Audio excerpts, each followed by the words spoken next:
everybody, and welcome again to another episode of the Cheer Guys. I am Daniel Satterfield, and once again, we have an awesome interview series coming today. First, want to mention our sponsors. We're brought to you by Cheer and Dance Battles and also by Coachable, the app that is in every sport. Coaches can get involved and be sent videos, analysis tools, or you can set up live coaching sessions where you can record that analysis tool, use their patented analysis tool technology. This is for all sports, not just cheerleading. It's actually going out worldwide, already released on the Google Play Store, will be on iOS later this month. So please go check them out. They're our sponsor. We're throwing it out to them. I am joined today, as always, by my partner in crime, Mr. Chase Brett. And Chase, talk to us about who we got today and what we're doing. Yeah, Daniel, it's another one of our special guest episodes. And of course, these are all special to us in every different ways here, but the relationships that we build in this industry, in this community, these two are very special to me. Worked with them personally on all levels, international, local, at Worlds.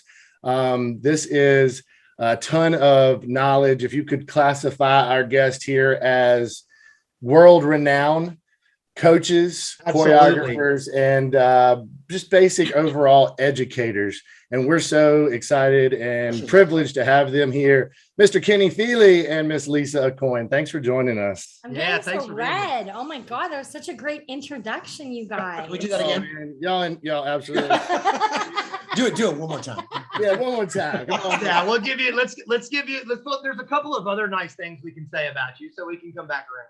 I just want to send it to my mom. Thank you guys for joining us. And of course, we just want to jump right into our first topic, which is our viewers getting to know you. If they've been under a rock for something in the past 10 years and don't know who you are, please explain kind of where it all started. Y'all can take your turns of where cheerleading started for you, how it got you to where you are. Quick version, if there is one, how you met and all that stuff.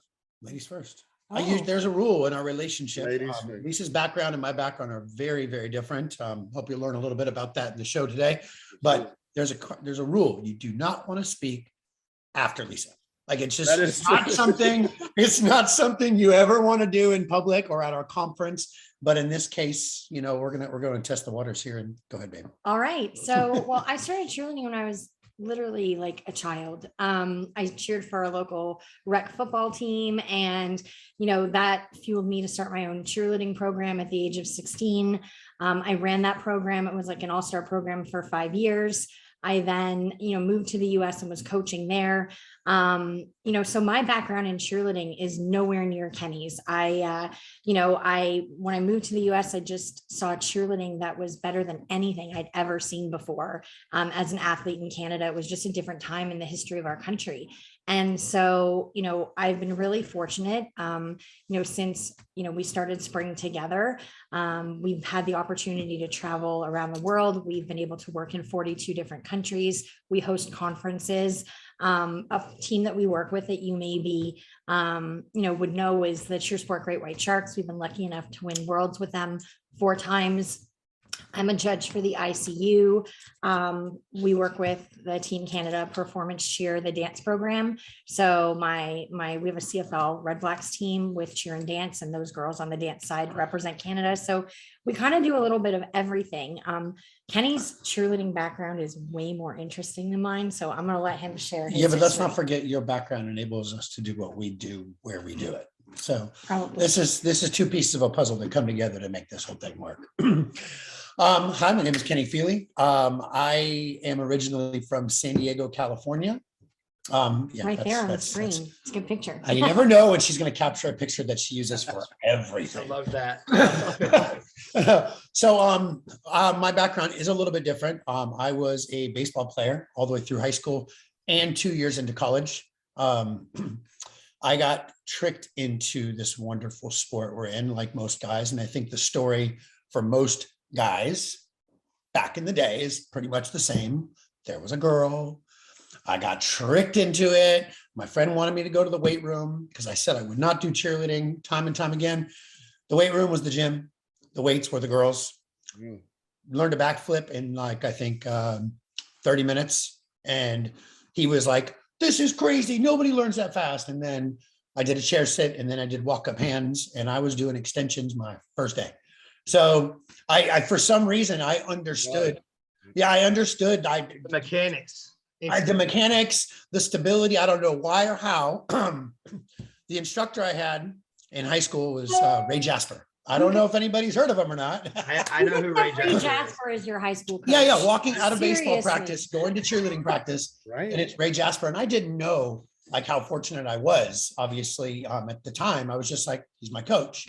But 2 years in high school, I got a full ride scholarship to the University of Nevada, Reno. And I was there for 4 years, got to expand my knowledge a little bit, taught camps. Go back a little bit, I was teaching, when I got my backflip, the director of the gymnastics gym I was practicing at actually told me if I wanted to come in and help some kids with back handsprings, I could. So I was actually hired by the gym 2 weeks into the start of my cheerleading career to spot back handsprings. So I basically am teaching and cheering the exact same amount of time. Right. That's insanely awesome.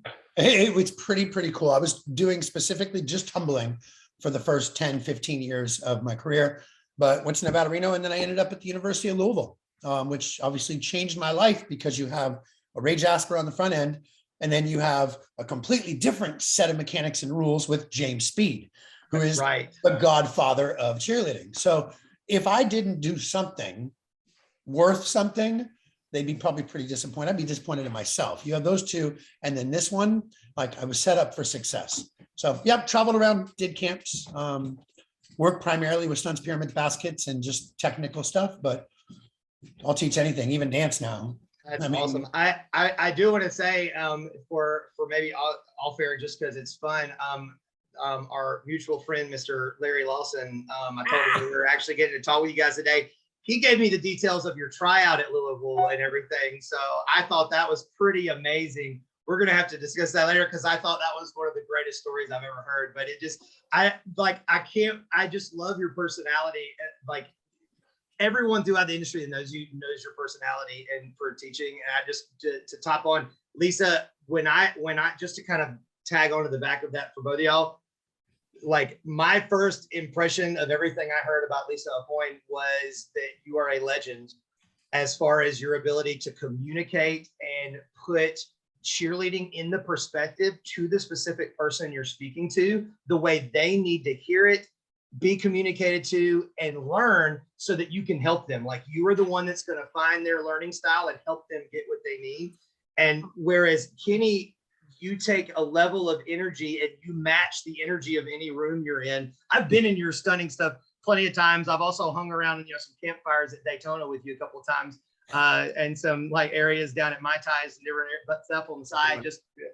Just in the conversation, going like, okay, like this guy's next level, like in his knowledge. That's cool. So I just will say you guys are renowned for your ability to just train every level of the sport, not just athletes. We're talking coaches and industry professionals. So just thank y'all for being here. In addition, thank you very much. We're honored to be here with you guys.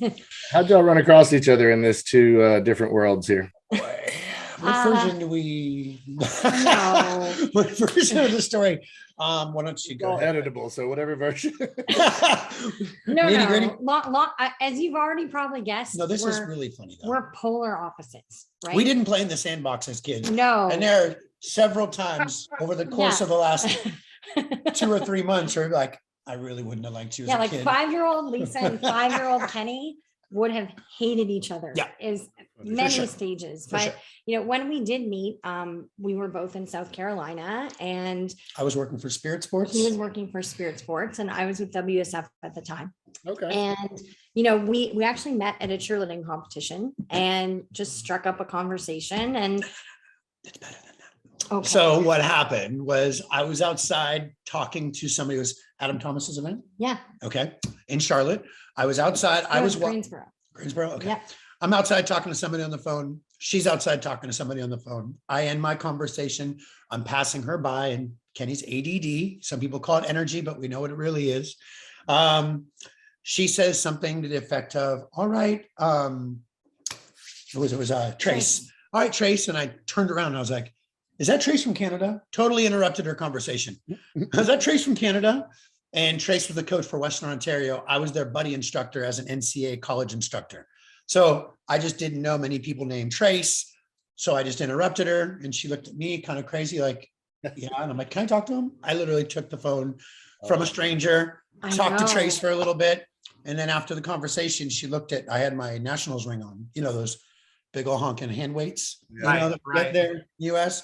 And I was like, showing it off a little bit. And she's like, what's the bird? And I'm like, it's, you don't know, it's University of Louisville. And she's to like, be fair, I'm from Sounds Canada, and like, you know, Canada at the time was a little more UCA than NCA. And I Yeah. knew that there was a team that was red, and I like maybe knew there was a bird, but like not so much to the point. So I was like, mind you, this is the new greatest accomplishment he had in just my came off of life. I Yeah. love that description.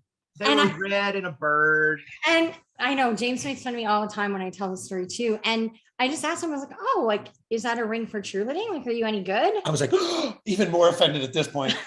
Take your phone back. We can't talk. But that really laid the foundation, I think, because It was so awkward and funny at the same time. You know, she's like, okay, this guy's kind of interesting. He just literally interrupted me. He clearly did something good in cheerleading. And then she ended up moving to the same city I lived in. And the more we saw each other, the more we hung out. And then the yeah, rest is the kind of history. history. yeah. Yeah. That's awesome, guys. Thank y'all so much for sharing that. That was fun. Yeah. Yeah, so really the next talking point here that we all want to know, we want our listeners to know, and of course, we're not trying to give away any trade secrets or anything, but it's obvious there is a special sauce that you guys have when you're bringing choreography, when you're doing your conferences all around the world. I've traveled right behind you guys in a lot of these countries, and nobody has anything bad to say about you. So you've got this positivity and these things that you bring to the table with all these events. And I just want to know what that, you know, what's your mindset when it comes to that? What's the special sauce there? I'll go for this one. For me, obviously, as a coach, because I don't think we can be classified as coaches because we don't have a full-time team. You know, we're clinicians, kind of coaches. A coach has a much harder job, I think, than we do, because they have to reinforce, they have to, you know, put things into place and actually upkeep everything that's taught. For us, it is, I mean, difficult because you can never have a bad practice. Right. When you go into the gym, that's your one opportunity with that one team. So it's day 2 at Worlds, every single day of our lives, regardless whether it's Zoom, this interview, or I think we have choreography in Australia this weekend via Zoom. We've been doing it for a while. It's just, you can't have a bad practice. So I think the special sauce is just keep the energy up, really knowing the kids in front of you and making sure that the coach understands they're empowered to make the final decision, and that their job is just, I don't know, I think it's just working really well with I the think individuals and coaches. I think what we realized, you know, pretty early on is kids really only care about 2 things. Are you nice? And can you teach me? And that was like a really big like moment for us, because I think there was an era in cheerleading where it was really popular to be stern. It was really popular to like, you know, like run it like a militant kind of army, like very structured, very, you know, Loud. and I think that, you know, for all our industry, maybe saw a lot of explosive growth during that phase because a lot of development happened. I think a lot of us were like, God, is cheerleading fun? Like, why did you get into it? And so for us, like Kenny will talk a lot about like passion, energy, and method. So like when we show up and our passion and our commitment matches the kids and they know we're invested in them, and not just in that day on their country, you know, in their country, but down the road, you know, we show up for our people. That really matters to us. And it's really, you know, like we're on a journey with them. I think energy is so important because, you know, a lot of people for a long time would go to a country and they would modify the way they taught something, or they would be like, oh, we'll only teach you this because this is where we think you are. And we never really had like a threshold or like a, they can't learn this or that's not possible. So as much as they were willing to learn, we were willing to teach them. And so that showed them that, you know, anything was possible. And to have someone with Kenny's pedigree crossing borders, you know, straight off the floor at gym time in Louisville, teaching these techniques, which before were only ever seen on video, and maybe you couldn't get the quality of explanation, that was just, it was game changing. It started in Canada, it moved to the UK, off to Australia, and a lot of the places we visited. And of course, we're just one part of that equation, but I think it was powerful. And the last part is really method. And this is something I can't take That's what I was going to any say. credit for. Do you want to weigh in? Well, it's here? just results oriented. Yeah. Like she said, the kids care about two things. Are you nice? And can you teach me? So you don't go into a situation, and I listen to every coach, instructor, clinician. Anytime somebody's teaching somebody, kid to kid, adult to kid, I'm listening, because there's so many different ways you can say something. And I'm like a sponge. I want to know the best 10 ways. The problem is a lot of instructors go in and like, this is the best way. We all know there's no best way. We all know there's a best way. There's as for many each. ways to teach kids as there are kids, is the thing I would say. Like every kid's, like, you don't know their background, their mentality, ADHD, not ADHD, their learning style. I mean, you're getting into like educational, like curriculum and instruction type stuff on the education side that could affect their ability to learn grips and all that. So yeah, that's awesome. So I wanted 10 tools in my toolbox for every single thing, whereas I didn't limit myself to just one or two to fix the problem the way I've always fixed the problem. And I think that's what enabled us to always get the results we wanted. And we've adapted too. Like there was a point, I would say like 2 years before the pandemic, where we looked at each other and we said, oh my gosh, kids have changed. And if we still want to coach these kids, and if we still want them to be responsive to us, we need to coach them where they're at. And, I think one thing that's hard in our industry is I think that sometimes, when you look at cheerleading, there's like an ecosystem, right? So you learn from someone, you adopt their methods, you inject your personality, and then that becomes the way you coach. When I look at all of the resources that young people have today to learn, to grow, to, the tools that they have to just make them better, for us, it's really like, again, coach the kids that are in front of you. What do they need to be successful on that day? And how can we match that? And, we hope we do that, as best as we can on as many days as possible. I know for me, like, I hate it when kids have a bad day when we're there. Yeah. I always hate that. I'm like, oh. But I think that's the secret sauce. I think just keep learning, adjust, pivot, be quick to adjust, and just walk away hoping that, the last team had just as much fun and got just as much out of it as the first team, even though we just did a 14-hour day. So, I love your metaphor of every day is day 2 at Worlds. That was out of your mouth, is that we come into this with that seriousness and that expectation. And so that's really, really cool. I mean, things have changed so much. Like you said, you've evolved. You talk about doing stuff on Zoom and choreography and all these different sessions. I mean, with the new world we're in virtually with, virtual conferences, y'all had the largest virtual conferences 2 years in a row, cheer conferences, it's crazy what we can do. What are some of the things that we have kind of started doing now that we didn't do before, that are kind of some everyday things like what we're doing right now on a Zoom? I was going to say, well, we're on a Zoom call. Yeah. Yes. Zoom calls. I think for us, when the pandemic hit, I was in transition from England to Australia, got off a plane in LA, got stuck for 8 hours, and then we were stuck in the US for 6 months.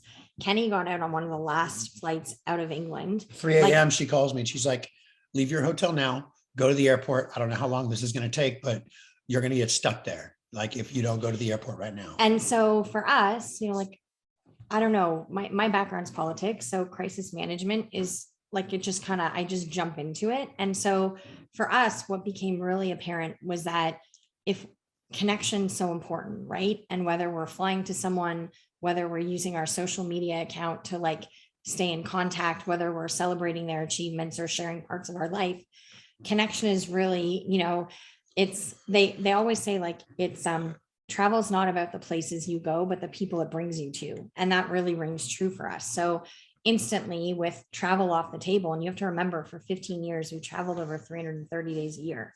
So like we looked at the calendar, we weren't home. I was not at my house in Ottawa more than 20 calendar days a year for 15 years straight. I hope you were Airbnb in that thing. yeah. So I mean, For real.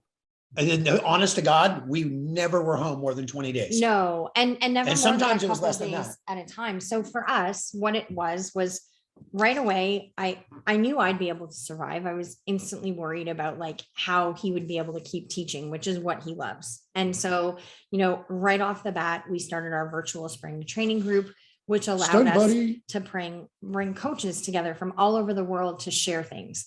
Then, as you mentioned, we had to make our conference virtual. Well, what was amazing about that is in a normal year, we'd be able to reach 700-ish coaches in Montreal live. Now that we were virtual, we hit over 2,500. So it really expanded our reach and allowed us to bring more opportunities. We thought we were going to be getting like 350, and we were celebrating. Like if we get 300, we're going to be happy. We're pretty stoked because this conference has been put together on the fly.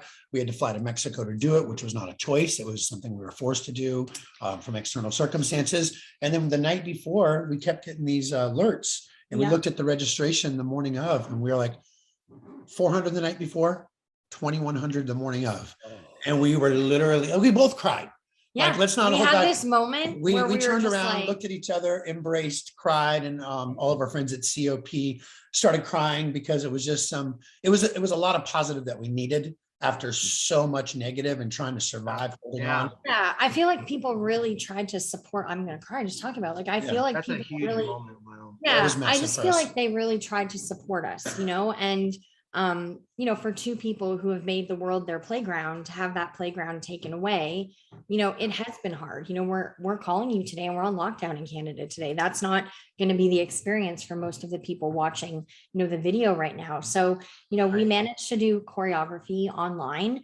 Kenny's done skills camps online. We've done pyramids with some of the best programs in the world, 100% online. Like, we'll have friends that call us and say, this isn't working. Can you hop on a call? And, that's so cool. I mentioned earlier, I'm going to be doing a dance in Germany in about, 40 minutes. And, like all of this stuff, what it did was it really allowed us to increase our connection. It allowed us to help teams and coaches in other ways. We have a virtual spring gym network where, we mentor programs every week. Yeah. The virtual spring gym network was kind of like our rescue to ourselves. Like, we have to start something. If we're sitting in California, we looked at, Facebook, the look back, the memories come up and you can see, okay, we didn't realize it at the time, but we saw that we had started the virtual gym network, or that's 6 days. 6 days. 6 days into the lockdown. Right now it's around 12,000 members, but it is 6 days and we had already learned to pivot and I was doing flyer classes on Eddie and Orby's front yard. I killed their grass doing stunt buddy drills. And like at one moment, like we had 4 coaches, all world champion coaches. This is the funniest part is, I was sitting in this upstairs office area. Nook. Eddie Rios was downstairs in the living room. He's the coach of California All-Star SMOED. Orby, who was a coach of Reckless at the time, also world champions, we made him go upstairs to the closet and he had to teach in a walk-in closet. And then we threw Kenny outside because he coaches too loud for all of us. So we had like 4 coaches coaching every night between like 5 and 10 at full volume. 4 different places in this house. The intensity of like Worlds is a month away. And at that point, we didn't know it wasn't happening. So like we're training people. Like we are like, the kids are in their living room and they're hard marking their stunts and we're like sharper. And, like we laugh at it now. We're like, God, like their neighbors must have thought we were insane. Like literally, if anybody watched what we were doing at that time, but I think when you love something that much, That'd have been a cool you do reality. anything it takes. Well, and the adaptation, how quickly you adapted to the need of the industry worldwide based on, okay, we don't have time to figure out how we're going to get to them. We have to do this now. So let's Frankenstein technology in this. You're going to be, upstairs, outside, downstairs, closet, go. Like, that's awesome. What a story to think on now for where y'all have come. Well, if there's any other industry professionals that watch this, I think it's important for them to realize everything we did was 100% free. And so many of our friends helped us. Like we couldn't have, this was not just the effort of I'm gonna majorly clap that. Like, wow. It had to be free because we knew we had to stay involved. We knew everybody was suffering. So we needed them to do something even if they didn't use it. And in a everybody month. said yes. Like, it was not about where you work. It wasn't about who you compete against. It wasn't about, oh, I'm this company. Everyone was just like, how Yes. can we help? We'll do it. Yes. And like that really, our industry, we've had some tough years. And I think that when people ask me, why did you choose cheerleading, or why did you pick this over the path you were on? And I think that when things like this happen, or, our experience, our community suffers a loss, the way everyone envelopes around everyone, that's really where we shine, is in how we come together, not in how we, tear each other apart. And so for us, that was just a really powerful experience.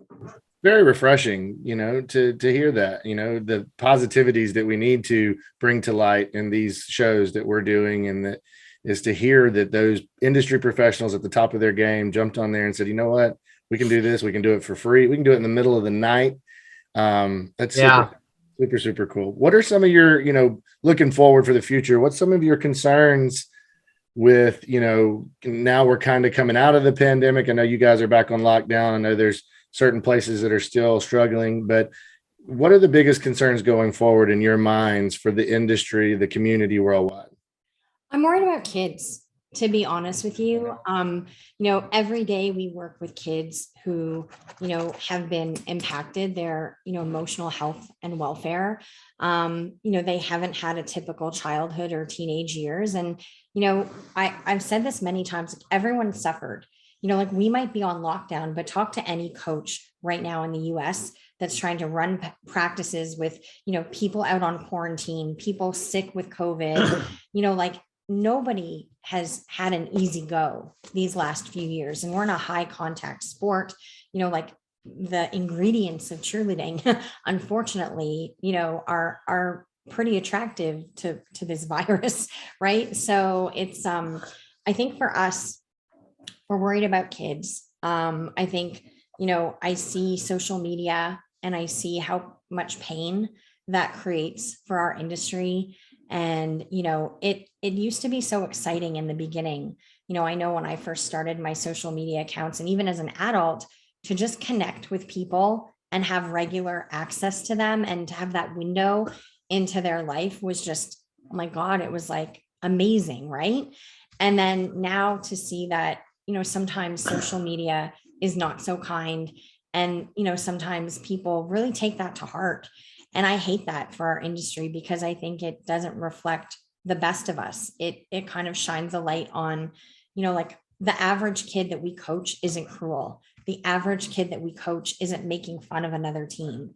The average kid that we coach isn't highlighting someone's shortcomings or lack of talent or a bad placement. And I think the fact that that content has, kind of become more the norm and less the exception, I think that really shows, hurt people. And I think that people are hurting. Yeah. We don't need any more evidence of that. I don't know, Kenny, from your end.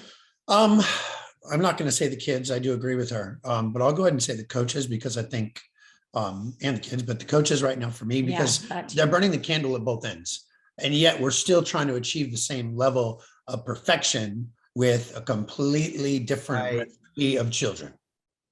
You know what I mean? Like, you don't get, like she said, you don't get the constant roster. You got people missing here, people missing there, and we can spin it like we do. And I always say to coaches, listen, you're going to come out of this thing, and those changes you got to make in the warm-up room are going to be very easy for you from now on, because you've done that every single practice. But I just worry about coaches getting burnt, because they're expected to produce this result, but they're not given all the ingredients for the cake. So just coaches got to step back, especially those CITs, the younger coaches, because they're like, it's just so many things to take into consideration. But I think my concern would be a little bit more on the coaches side, and scoring changes and score sheet changes, and everybody's they're going crazy trying to keep up.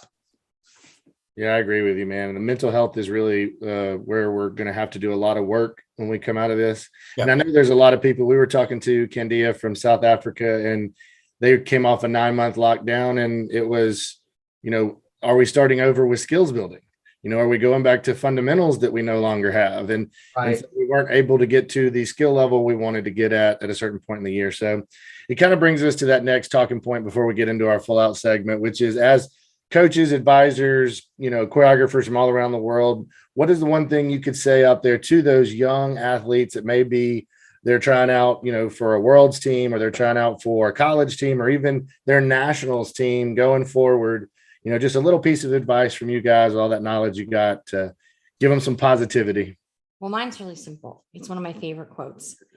Whether you think you can or you can't, you're right. And I think that mindset is so heavily underrated. And I'll tell you this, guys, I'm, Kenny is the cheerleading, like the physical cheerleading talent in this relationship. You might say that I'm the heart, but, when I look at it and I look at his journey in cheerleading and I look at my cheerleading journey, guess what? It both brought us to this company. And, he probably threw more back tucks than I ever had to do to get here. So maybe my pathway, yeah, like the pathway, two different journeys, one destination. And I think a lot of times kids, they watch people's physical output and they assume that that's the only way to achieve a goal. But, having a positive mindset, believing in yourself, having grit, and also, being willing to try new things, all of that can also lead you to the same end. So I'm a big believer that if you think you can, you will. If you think you can't, you won't. And anybody can follow that advice. It's not even hard. It's just mindset. See, this is one of those times where you don't want to follow that. Follow that. Well, there's a famous quote: whether you think you can or you can't, you're right. A wise woman once said that. You know what? I guess to jump on that topic a little further, I would say as much of a team sport as the cheerleading is, it's really an individual sport. It's a combination of all individual strengths put together. So you don't really have to get down on yourself about your stunt group not being the same, your pyramid changing, your group changing, just all these things that you can look at as a negative. I try to encourage kids to really look at this as gymnastics right now. For them, it's an individual sport. You need to solidify your skill set, your mental strengths, and then try to come into practice. And this is your opportunity to become what you might be in the future. If you love this sport so much, you're going to be able to be a leader. You're going to be somebody that leads by example. Your job at practice isn't just to worry about yourself, but it's to try to bring everybody else up around you up. When people are in your group, they're having a better time because you're there. And if we get more athletes looking in that direction, then a lot of the bads won't seem so bad, because there's going to be a lot more things you can talk about that were positive. And we have to shift that paradigm so that people are finding those things that are positive instead of the obvious negatives. Because I think we're all clinging onto the negatives. News, social media. We have to find a way to embrace an unknown positive, just so we can offset that and make sure people still love the sport as much as they once did. Osayo from Ohio State had a nice quote when I was talking to her and Ben the other day, and she just said, there's always something beautiful in everything. You just got to look for it. You got to make an effort to look for it. So thank you guys so much for doing our talking points. We're about to go into our next section where Daniel kind of takes over and you guys go full out on our topics. Basically, this is 2 minutes, 30 seconds of you giving us your opinion. Daniel, take it from here, brother. Yeah, man. So, all right. So what we've done with this is we wanted to kind of pull in a little bit of Sports Center, but pull it in and do it cheer style instead of, 1 minute topics, where we're talking about everything in the industry and different things back and forth like they do there. We're going to time you on 2 minutes and 30 seconds, which for you two being the talkers that you are, I'm looking very fortunate. You're on the clock. We're going to start the routine. And we're going to say, you saw what I wrote. And we're going to give you a safety deduction for going over. So, we're my God. 0.1 or 0.25. Yeah, but you're the only team in your division, so you're going to win. I know you're the only team in your division, so it's all good. There we go. So, we're ready. All right, here we go. We don't dun, dun, dun, dun, dun. That's right. Here we go. Let's get ready to rumble. Wrong sport. Never mind. All right, so we're going to start with Kenny. Okay. If you got 2 minutes and 30 seconds, importance of grips, lines, angles. I always teach everybody that when you're doing something Right. in our sport, it's about straight lines. And if those straight lines line up through your spine, your body from wrist to ankle, everywhere and everything, that is how you're going to be successful. But I want 2 minutes and 30 seconds from the lips of the great Kenny and Lisa. Go full out. What is the importance of it? Go. Well, I think number one, you do everything you said is correct. This is really tough. 2 minutes and 30 seconds.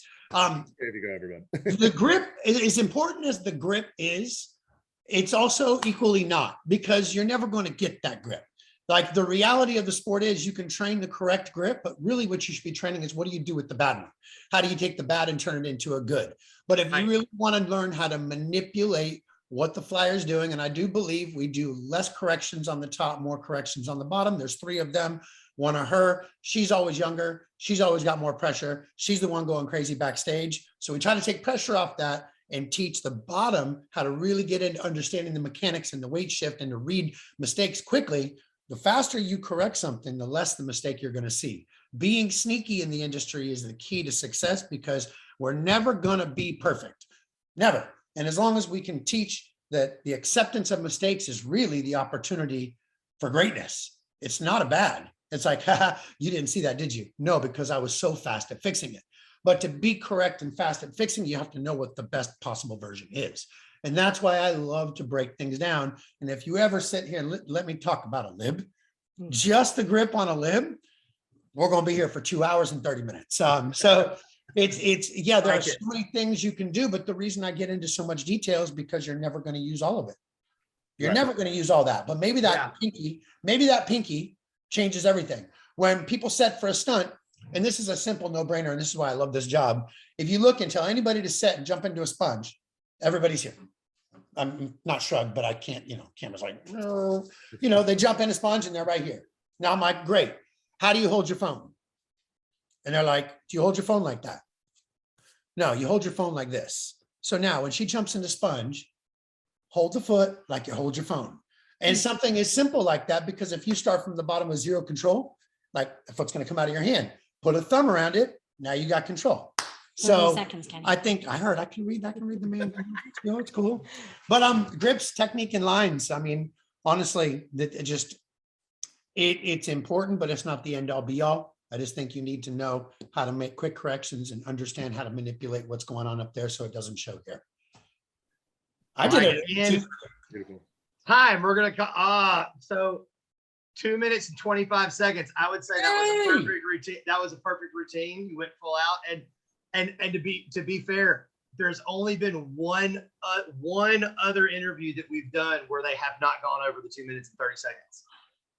Only one other than that. You guys have kept it in. No, it means that you follow the rules, Kenny. Yeah, you really was like, well, what's important? we're going to keep going because we got 2 more of these I want to do. This one's going to be geared a little bit more towards you, Lisa. So 2 minutes and 30 seconds to go full out.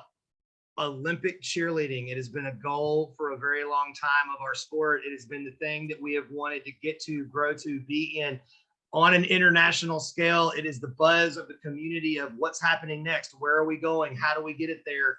Tell me your take on Olympic level cheerleading, what it means to the world, where it's going, and how we're gonna what it's gonna look like when we actually get all of the teams there. Go full out. So I think that for a lot of us in our sport, what's happened is that we joined this activity and we fell in love with it like many other kids, except we constantly had to defend why we chose this. Whether you were a male dealing with the stereotypes or a female dealing with the stereotypes, we've never been able to just participate and feel legitimate in our participation. While the growth and development of All-Star and cheer around the world has certainly helped us, one thing that has held us back is the preconceived notions, the stereotypes, the way that cheerleading has been portrayed in the media. So just the fact that we've received Olympic recognition, I think it's number one, raised the profile of our sport. It's given it a lot of exposure to countries that may not have considered it as an opportunity for their young people. I think it's also encouraged us to look at the way that we administer cheerleading in our countries. Now, a lot of us have to fold into, a sports governance model, which adds a lot of credibility, organization. We have safety rules and regulations. There's coaches certification and training. There's safe sport mechanisms in place. And so all of these things that we're adding into our activity is now making it a much more attractive choice for parents and families when they're looking for something for their children. The other thing that it's done is it's extended the lifespan as a cheerleader. For me, when I was 25, I had to stop cheerleading because there was no other cheerleading to be done. And I'll never forget being at Worlds in Finland with the Finnish coaches. And one morning they said, "Hey, do you want to go out and stunt with us?" And I was like, "Why would we do that?" And they were like, "For exercise." And I was like, "We can just do that? Like, I can just go out and stunt? Like at 40, that's okay." And I was floored that I'd never thought of that. And so I think with the Olympics, it's extended the longevity of the career of athletes. It's forced us to look at it for sports for life. So for me, what this really does is it increases exposure. It adds to the organizational value. It reaffirms what this sport means to so many different people around the world. And, to be honest with you, I think that, this may have been a movement started by, Jeff Webb and the International Cheer Union and certainly Carl Olson, but it's really a victory for all of us. Absolutely. Yes, absolutely. Hey, 2:15. You did the NCAA college routine. What did you say? I said you did an NCAA college routine. You got 2 minutes and 15 Oh, seconds. did I do? Okay. I was like, what does he mean? I was like, is that okay? I was like, No, you good. You stayed at the 2 minute 15 second mark. Nice job. Yeah. And look, I can say this. We started doing the full out segment kind of the way we did it because we wanted to get to know y'all in the first part, but it's kind of fun on our show to put, the coaches and the choreographers and people under that pressure of, got to go full out and you only get this time and you got to follow some rules because everybody reacts to pressure different. It's kind of fun. I understand why we did so well at that. Now that we succeeded, I can talk about why we did it well. Yeah. I had a backup plan why we didn't do it well too. Don't worry. But I think in a lot of these camp scenarios, the coaches are like, we need you to teach us kick doubles, but we only have 15 minutes. Right. Go. I'm like, some pixie dust on it. and go. yeah. I was like, where's No, my magic? It's Harry Potter even one? better than that. It's like, okay, so we booked 2 hours of camp. We need kick doubles. We need you to teach a double down. We need you to fix our full outs. And if you have any other time, could you take a look at our pyramid and maybe the motions at the beginning? And I'm like, yeah, we're gonna do it. Sure, we got that. Sure. No, but plenty of time. We got. Yes. I would dedicate whole in-person practices to just one of those things. Right. Yeah, you know what? I feel like we've been training a marathon our whole life just to do this show with you guys. Like, I'm like, we are ready. I love that. Look, I know we're here at the end. You guys have been awesome. I mean, if there was one just kind of finish us out and us to go on it, any one hot topic or something that you guys want to bring to light that's kind of other than things we've already talked about, that's kind of personal to you guys that you guys just want to spread a positive message. What's a hot topic or something you guys want to throw out to let people know, right here at the end of our interview to let people know about in the cheer community. The one thing that I would say is I think that we have spent, America is the country of origin for cheerleading.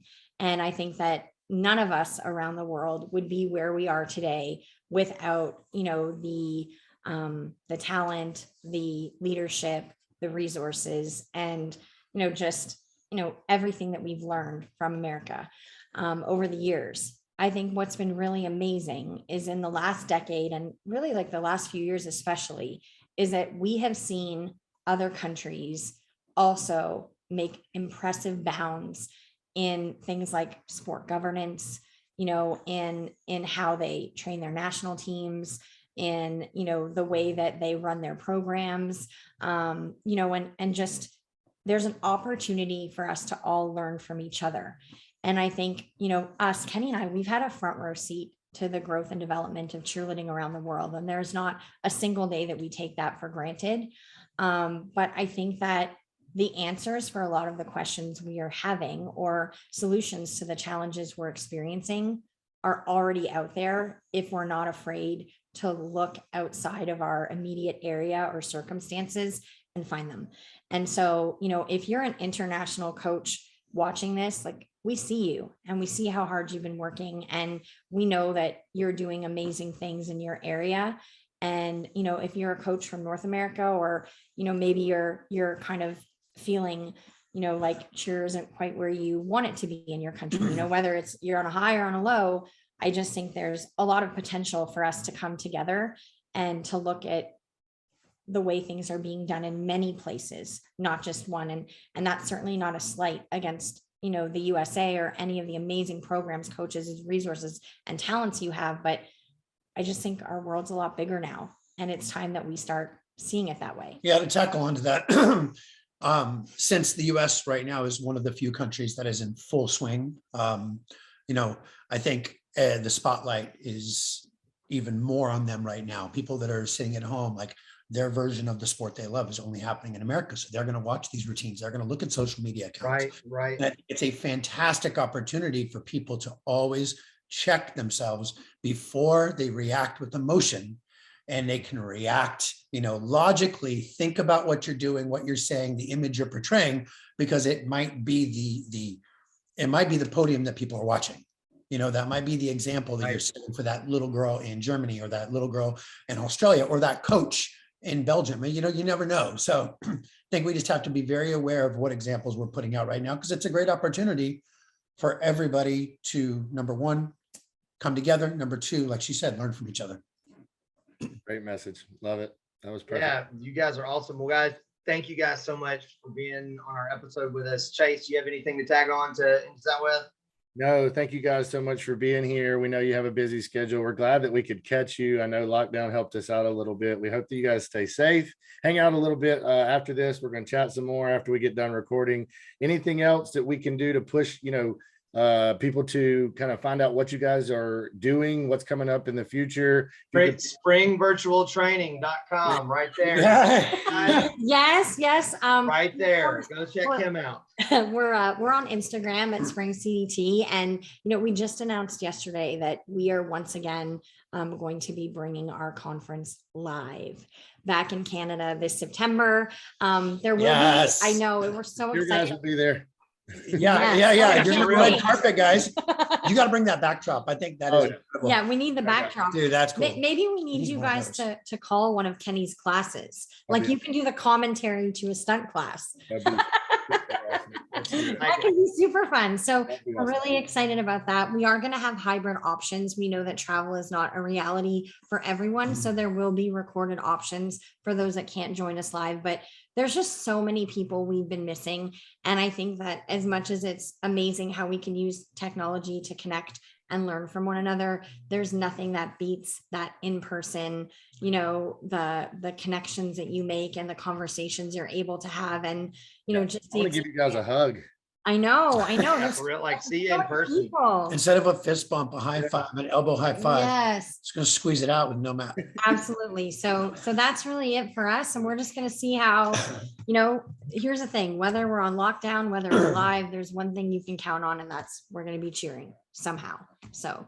And guys, listen, you got 2 minutes and 30 seconds. Why don't you go ahead and tell the world exactly what you intend the cheer guys to do for the industry? What's your mission statement? Oh my God, Yeah. Kenny. I'm going to flip it on you. Oh, they threw the full out back at. He just checked that, dude. I tough checked you. He just I did the tough check. Uh-huh. Oh my God. All right. Do you have a timer? Am I going or you? What we got? Hold on. Let me start the clock real quick. Daniel, Okay. you're going to go first. Chase, you're going to go ahead. I'm going first. Yes. Doesn't matter. You guys can duke it Yeah, out. go first. You got this. He's going to smash it. Time starts. Music's on. Awesome. All right. Well, guys, the Cheer Guys is a international and national sports-oriented style show. What we want to do is we want to take statistical data of our sport, everything from tumbling, the scoring, the stunning, everything that you see on the mat on the international, collegiate, high school, and all-star level, everywhere in the world.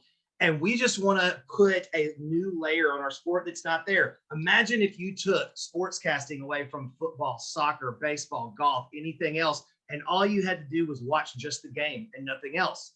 that's been kind of what we're used to because of the music and because of everything else in our sport. So what the Cheer Guys is doing is bringing sportscasting, live interviews. We're bringing a level of, there used to be a show on ESPN called The Statistician, where if you could out statistical data, the people on ESPN that knew everything back over decades, then you could do it. Well, I challenge people to come up to Chase and I and let us know what you know and see if we can't talk to it statistically about our sport, because the Cheer Guys, we're bringing a new layer to our sport that just hasn't been there. So we're excited about it. Can't wait. The Cheer Guys. You did it. Hey, You're a little bit longer than a Daytona routine, but a little bit under a Worlds routine. Right under you. Perfect. That's right in the middle of where we're balancing. I like it. Exactly. was there a cheer? No, well, I mean, No, it could be. Well, that I would have to cheer. do I would have to do that, beforehand with UCA or 45 seconds with NCA. So They know their stuff. Kenny. They do. full, Say, a full 3 minutes. If I'm going ICU, I got to go a full 3 minutes somehow. listen, the stats are just oozing out of my screen. That was great. That was great.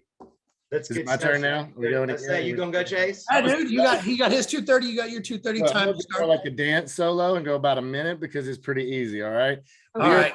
We are bringing exposure to the sport to where we can help educate the average, person watching our sport on exactly what they're seeing, why they're doing what they're doing, and giving them that understanding of our sport from the lowest levels all the way through a collegiate level and beyond that, hopefully in the future. So the Cheer Guys are trying to do this to educate people locally, internationally, and have fun and bring a positive spin while we do it.